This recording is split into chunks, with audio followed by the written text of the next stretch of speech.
Welcome back to Keep an Open Mind with Alexa Anais, your favorite mental health therapist. Welcome. I have my notebook here because I am someone who can get off topic really quickly. You know, the ADHD brain never stops. Today's topic is going to be about dating from survival versus self-worth. So whenever I'm in session with my clients and we get on the topic of dating, right? A lot of times they're telling me that there's piss in the dating pool, there's shit in the dating pool, and that there just aren't any good people, any good men out there in the world. And this is like specifically when it comes to my heterosexual clients. Now, I have some of my clients who identify as queer, and they're telling me the same thing, that there ain't nothing but piss and shit in the dating pool, and that everybody is trifling. And when my clients tell me that, I always feel that there's something deeper underneath the surface that we have to delve into. Because I personally don't believe that the dating pool just has nothing but bad people in it.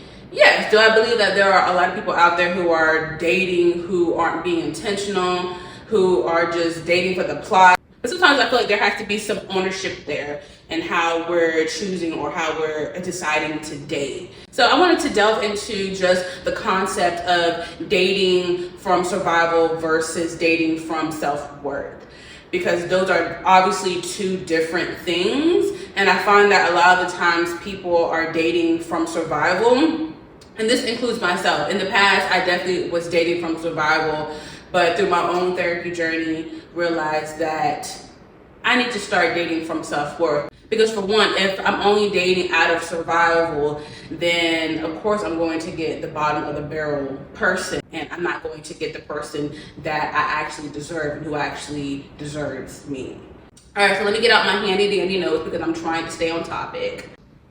I like to be organized. I like to print out things. Don't judge me. Judge your mama. JK, I'm sorry. So are we dating from survival? Do we have a fear of being alone? Are we ignoring those red flags? Are we choosing potential over reality? A lot of us are. Are we wanting to be chosen? Are we being what I guess people would call a pick me? You know, pick me, love me, choose me. You know, Meredith Grey from Grey's Anatomy. I don't know if I said that right, but all of us Grey's Anatomy people in the room, yeah. You know, are we wanting to be chosen versus choosing ourselves? And then lastly, are we dating from a scarcity mindset?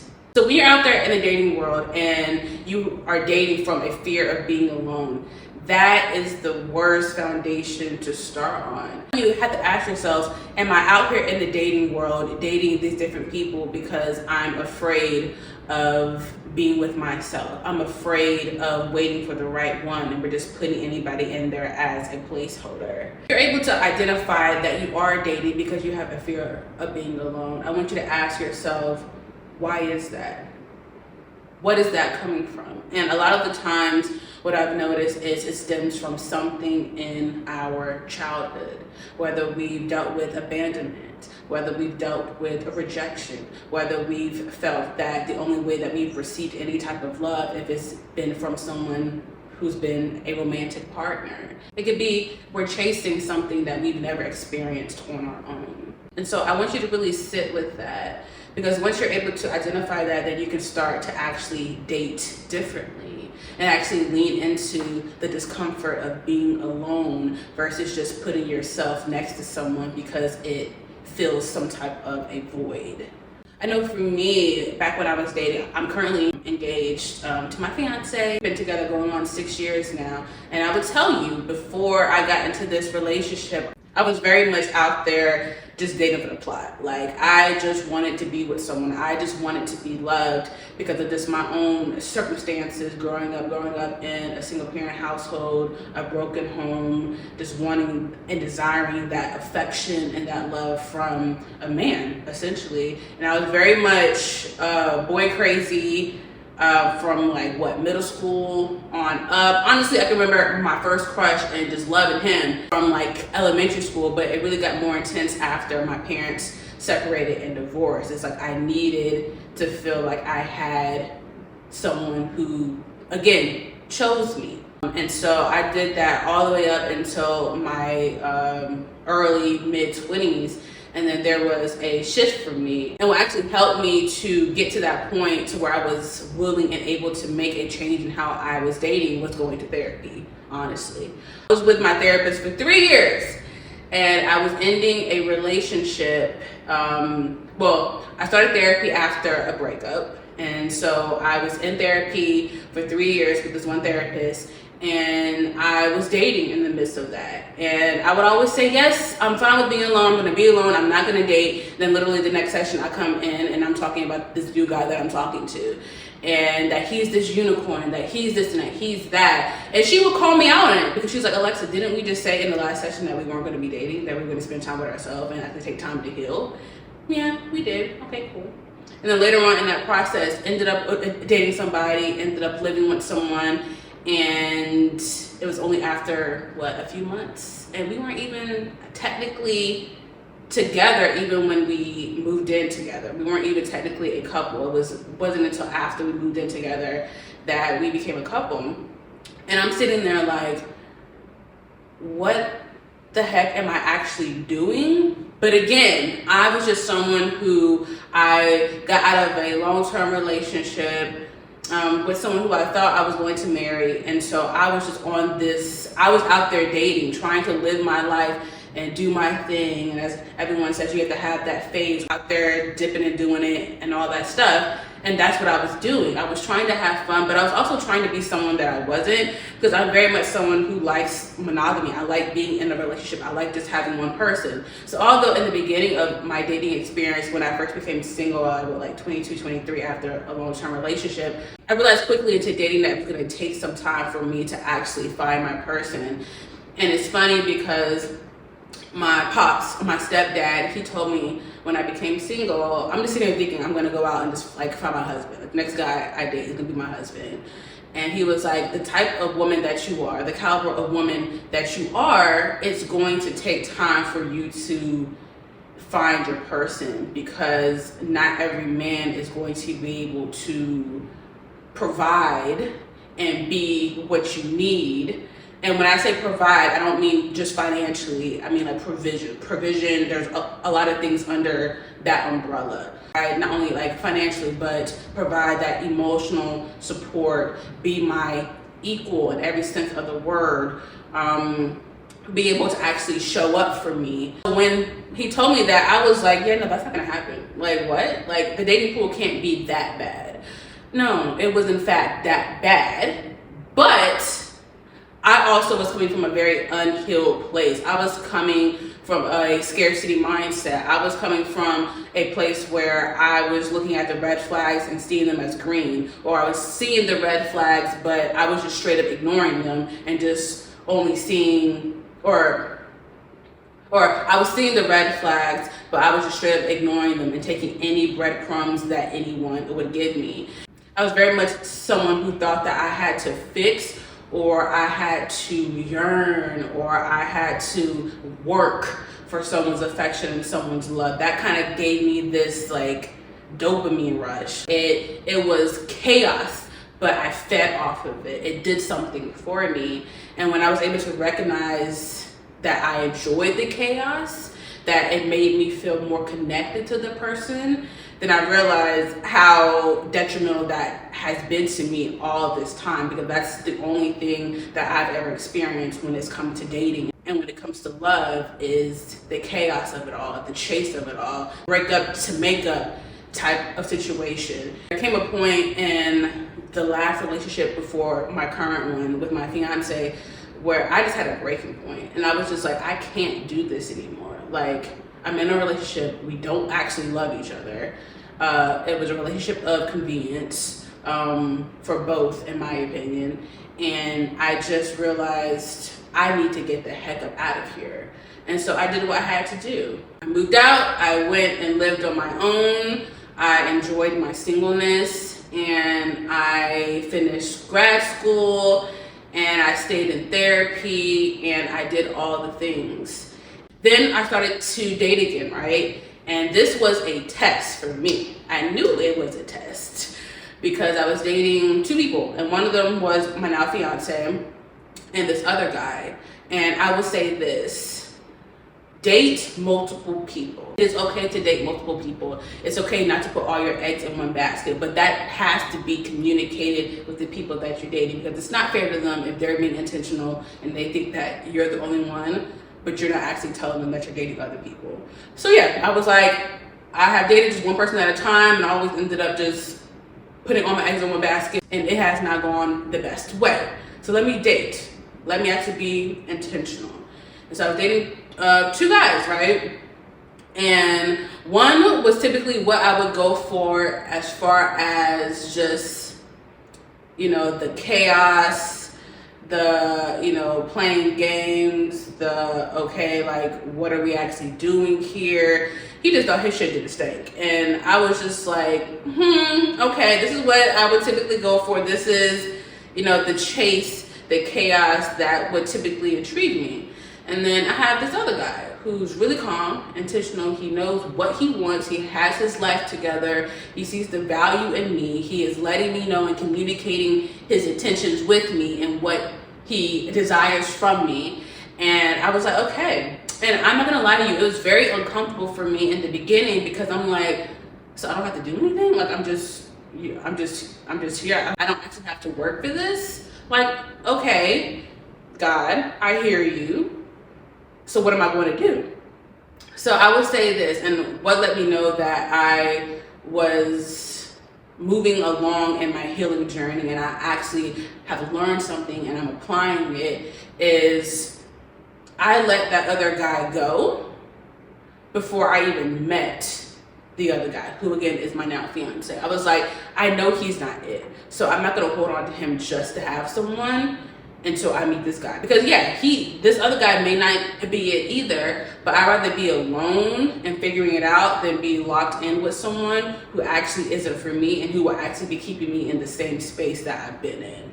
So let that guy go. Met my fiance, my fiance now, but went out on a date with the other guy, and it's been history. He's been intentional ever since. And again, we're going into our 6th year, and I'm still happy. We're still happy. We're healthy. We're getting married. We bought a house together. We're future planning. And these are all the things that he was intentional about communicating to me in the beginning. He wasn't just talking just to be talking. So I wasn't dating for potential. There was this episode of Iyanla Vanzant where she asked this one person that was on her show, she asked them, are you dating him for his potential? Are you dating him for the promise? Or are you dating him for the penis? Is it the penis, the promise, or the potential? You're dating you're with this person for one of these 3 things, which is why it's not working out. And when she said that, I was like, oh wow, okay. But then later on in life, I realized, oh wow, I have been dating people for their potential. I have been dating people for their promise, what they promised they were going to be for me and what I saw in them. And I'm sitting here and I'm like, I can't do that anymore. I can't date someone because I see what they could be. But the thing is, I can see what they can be, but they aren't. They're just so comfortable living in the space that they're in, thinking that they can't have more, thinking that this is all they're going to be. I can't speak life into this person because that's draining me. So again, with my now fiance, I realized I'm not dating the potential of him. I'm not dating the promise. I'm not dating the penis. I was very intentional about, okay, this is what he's coming to the table with, and if nothing else changed, would he still be a great person for me? And the answer was yes. And he was also very close to his representative. I always tell people, when you're dating, you're always gonna show up as your representative. I don't care. You're always gonna show up as that, same as the other person. But as time goes along, how close are you? How close is that other person to their representative? That's important. That's important, because if not, if they switch, you have to be able to recognize that and know that my self-worth wouldn't want this in my life.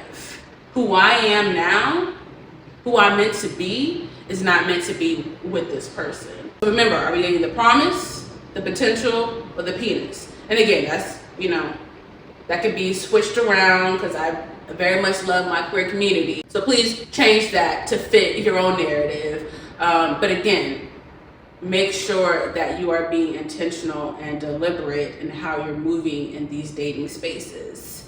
Don't date from survival, because it's never going to work out. In the beginning, it may feel good, and you may feel butterflies, it may feel exhilarating, but are we thinking long-term here? Because if you're someone who wants long-term, whether it's just a long-term relationship, whether it's marriage, then that's something that you want to be mindful of.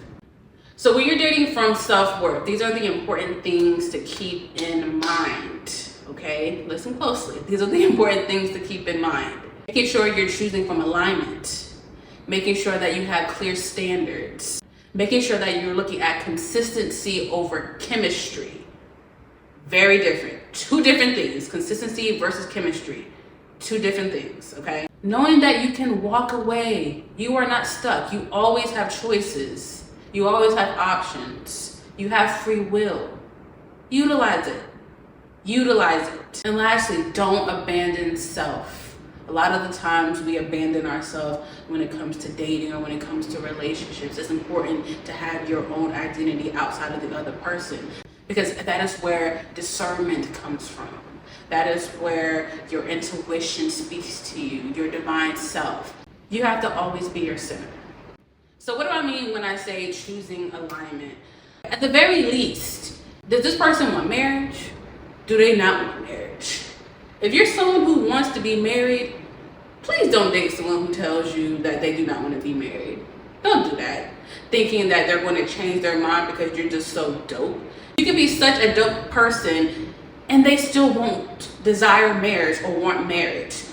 Going back to that potential. We're not dating potential, we're dating reality. Another thing that's important, how long do they think that it's okay to date before they propose? That's a big thing. A lot of people will go into these relationships thinking, okay, this person will propose in at least 2 years. Of course. But they don't even have the conversation if this person even wants marriage. But two, if they want marriage, what their timeline is in that. Are we on the same timeline? Do we have the same timelines when it comes to marriage? When it comes to having kids? Do we want kids? Does this person want kids? Do I want kids? And if so, how many kids do I want? I cannot tell you how many times I've had conversations with people who tell me that they've never had a discussion about marriage, they've never had a discussion about kids, and they've been in a relationship for years. So they're just in their relationship, living life, not even having those important conversations. Communication. How does this person communicate? We always say, I need someone who can communicate, who's a healthy communicator. Okay, that's cool and all. That's cute. But there's an umbrella to communication. Are they emotionally intelligent? Do they know how to express their feelings? Do they know how to express their emotions? Well, one, before they're even able to express their emotions or express their feelings, are they able to even identify what their emotions or their feelings are? Because a lot of the times people shut down because they don't know what it is that they are feeling, or they're lashing out because they don't actually know what's behind that anger. So that's important. How does this person not only communicate, but how do they deal with conflict resolution? A lot of us, again, tend to shut down or lash out because we don't know how to actually have productive conversations. We can have disagreements. Having disagreements in relationships is actually healthy. Those who don't have disagreements, I worry about, because what are we not saying? What are we not expressing to our partner? Do we not feel safe to express ourselves to our partner? Not because our partner is doing something wrong, but because I grew up not knowing how to express myself, or I grew up not feeling comfortable or safe enough to express myself, because if I did, there was always a negative consequence. We have to be willing and able to have those type of conversations with our partners. And even if it's our first time and we've never done it before, if you really value this relationship or you value this person, sometimes we have to sit in that discomfort. And sometimes that discomfort is actually having certain conversations that we may not want to have. Are we aligning on values? Values is so important. So important. Right now, there's a lot of discourse politically about some people being married or being together, and they're on two different political spectrums. It's really intense right now. Having those type of conversations are important. So make sure, again, that you're aligned on all the important things that you value, because that's the foundation of the relationship. And if we don't have those conversations and then we later realize that we're not aligned in those spaces, it can be really hard to move forward. Having clear standards. Okay, we gotta have some standards. I know there's a discussion of like sometimes our standards can be a little bit too high for women, for men, like just for people. I will say this. There are some standards where I'm like, okay, this guy can have everything that is checking your boxes, but because he's not 6'3" or taller, because he's 5'11", oh yeah, no. But yeah, you sitting there at 5'4". Girl, you can wear some heels. Like it's okay. It's okay. He checks all the other boxes. What is his height gonna do? I promise you, it ain't gonna do much. It looks cute in pictures. Cool. But it's a 6'3" man who treats you like crap and is not able to keep you warm at night and actually keep you safe in all the ways that matter. Is he top priority over a man who's 5'11", but again, checks all the boxes and is able to provide for you in so many ways, who's actually healthy, who's actually emotionally intelligent, who actually knows how to communicate? No. Same for men. Over here, the woman checks all the boxes, but we're not dating her because she doesn't have this hourglass shape and she ain't a size 2, or she don't, like, it doesn't make sense to me. We're all hopefully going to get older and our looks are going to change. Our looks are going to fade. So there are some superficial standards that I would say, yeah, we can tweak that a little bit, because that just doesn't make sense and it sounds shallow and superficial. Is it a desire to have someone who may be 6'3" or taller, or someone who may have a certain body type? Cool, yeah, because that's what you're physically attracted to. There's other things that we can find attractive outside of someone's height or outside of someone's body shape. I would say that. What I mean when I say standards is, again, going back to, I need to know that this guy or this person knows how to communicate, that this person knows conflict of resolution, that this person is close with their family. I need to see this person in every season to know who they truly are. I'm not going to just let someone talk to me in any type of a way. When someone steps out of line the first time, I see you. I see you. Now again, people make mistakes, things happen. Okay, cool. We need to make sure that we are sticking with our standards and we're not just letting anything pass by us. Our standards is to protect us, but also to show the other person that we mean business and that we are intentional and that this is what we want, that we're not just saying things and not able to actually back it up. I know in my dating period, before I met my partner, and again, I was, dating a little bit. There was this one guy I was dating or talking to, and I set certain standards. I was like, I communicated several times. These are my expectations. This is how I'm moving. He's like, okay, cool. I'm down with that. Great. Okay. First test, he tried to overstep certain boundaries that I had set or certain standards. I was like, whoa, like, what are we doing? Like, this is what I communicated to you. Child, he thought I was playing. He thought I wasn't serious. And I'm sitting there like, this one over here is serious. Now in the past me would have been like, okay, because again, not wanting to be alone, wanting to be chosen, not wanting to cause any issues, I would have been like, okay, it's cool, it's fine. But no, new Alexa was like, we're not doing this. I immediately dropped that person. It was like, this person or this guy isn't for me. And that was a really proud moment for me. Because in the past, again, I would have reacted totally different to that situation. And so you have to teach people how to treat you. It's not just a saying, it's really true. Because if you don't, then you're gonna end up being with someone longer than what you have to be. And then you're gonna be missing out on your husband, on your wife, on your partner. And so you have to have clear standards and you have to stick to them. Again, you can walk away. As I said before, you can walk away. You have the free will. You have the power. Utilize it. This is not the last person on earth who you will ever date. Your person is out there and you have to continue to remember that. It may not be in your timeline.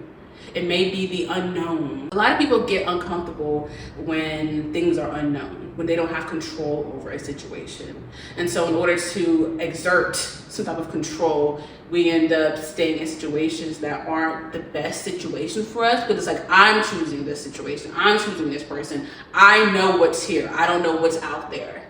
A lot of the times we stay in situations because it's like, I don't want to lose this person because I don't know what's out there.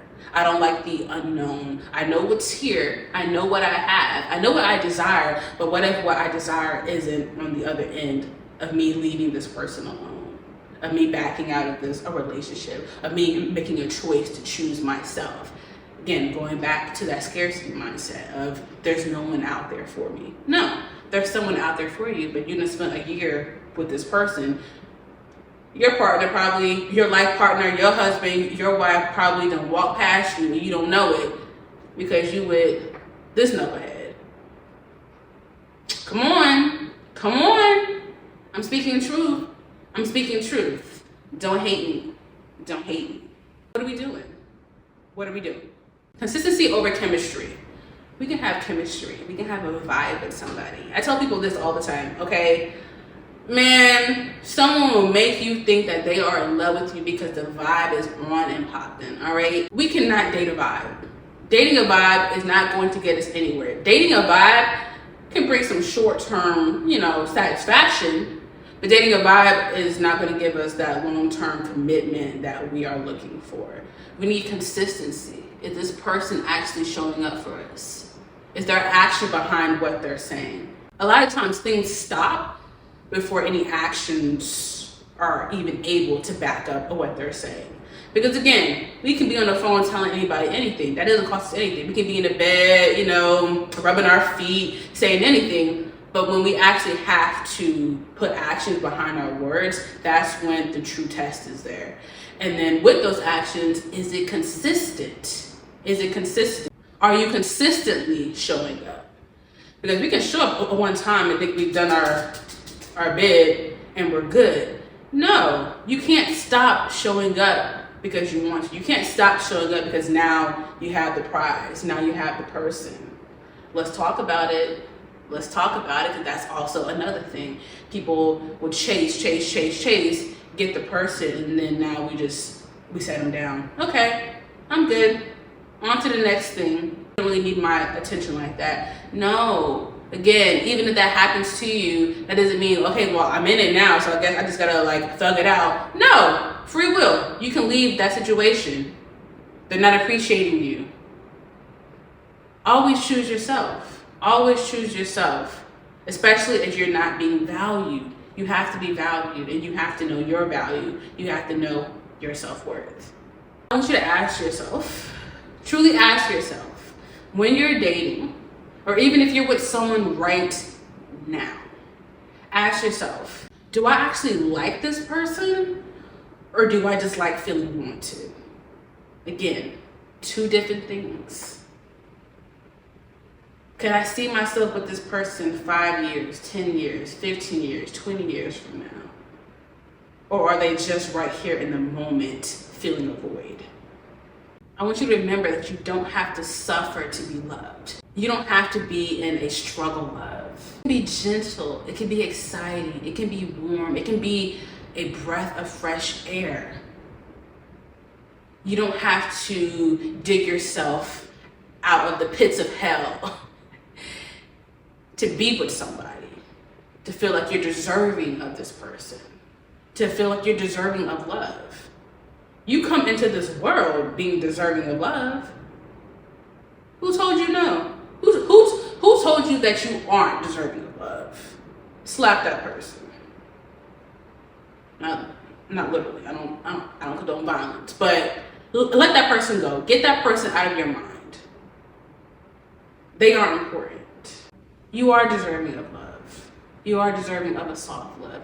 You are deserving of a love that just feels like butterflies and flowers and consistency. Okay? We are dating from self-love, not survival. Okay? See? That is this episode of Keep an Open Mind with Alexa Anais. Follow me on all my socials. I will put them below. Don't forget to comment, like, and subscribe. And I will see you in the next episode. Bye.